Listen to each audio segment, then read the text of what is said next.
But so here's a question for you. So, okay, so it's all in my thinking, right? I get it. I get it now.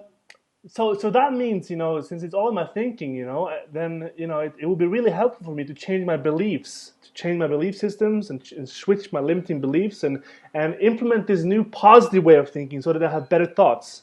I reframe certain situations. I practice this new way of thinking, and with this new way of thinking, I'm going to have a higher quality of mind, and I'm going to feel better about life. True or Well, false?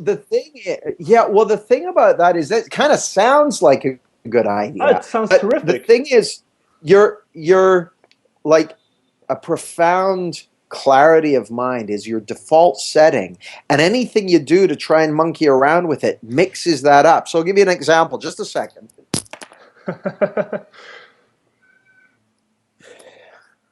So this is a mind full of thought, right? All the glitter is all the thoughts that are in there, all the beliefs, all the stuff like that. It's all full. If you're not monkeying around with it, it very quickly settles. Like that's its natural state. It's totally natural for it. It's automatic. It's a default setting.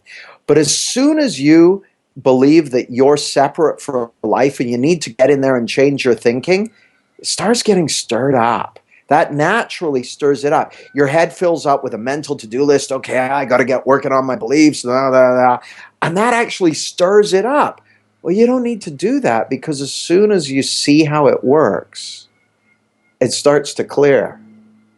See, who you really are isn't your thoughts and your beliefs and your habits of thinking. Who you really are is what they're suspended in. It's what they're floating in. And you may have all sorts of thoughts about I'm not good enough or I couldn't get over this or I'm not difficult. But actually who you really are is totally resilient and all that sort of stuff. You're not your thoughts. You're what the thoughts are contained in, which is the principle of consciousness. Who you really are isn't your thoughts or your body or your goals or any of that stuff. It's consciousness. If you go in there and start working on your thoughts and that sort of thing, you're you're creating somewhere to get to, and that just creates more of. So I don't recommend it. Okay. What about meditation? Well, here's the thing. That's There's a like that's powerful like gaining distinction. going back into stillness. That's what they're talking about. Of finding that stillness. Yeah. Well, there's. I want to draw a distinction between the state of meditation Right. and the practice of meditating. So I'm all in favor of the state of meditation. I spend a lot of time, one way or another, in the state of meditation. And there are a variety of ways that people find themselves in a state of meditation. Some people walking in the park or listening to music. Often when I'm talking to someone, a client or a friend or a group, I'll be in a state of meditation while I'm doing that, in a meditative state. Now, the practice of meditating is one way among many of entering a meditative state. But a meditative state is a natural property of the mind.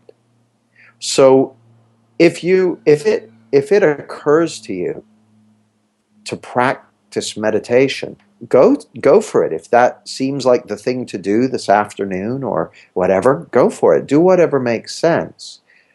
But as soon as you start thinking, I need to do this in order to, Mm. you're overlooking the fact that a clear mind is a naturally emergent property of the human experience. It's it's what our mind's always endeavoring to return to. And as soon as you get a glimpse of that, as soon as you get a glimpse of how your experience is being created, it's going to guide you into a state of meditation.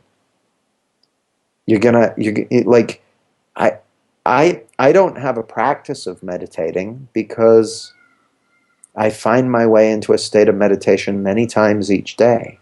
Every time I get hit by the truth of how our experience of life is created, I'm like, it's happening right now. I drop into a meditative state. Now, and that's the power of getting a deeper understanding of these principles. It's like instant meditation. You know, you talk Yeah. about it and you drop into a meditative state. You look in that direction and you drop into a meditative state.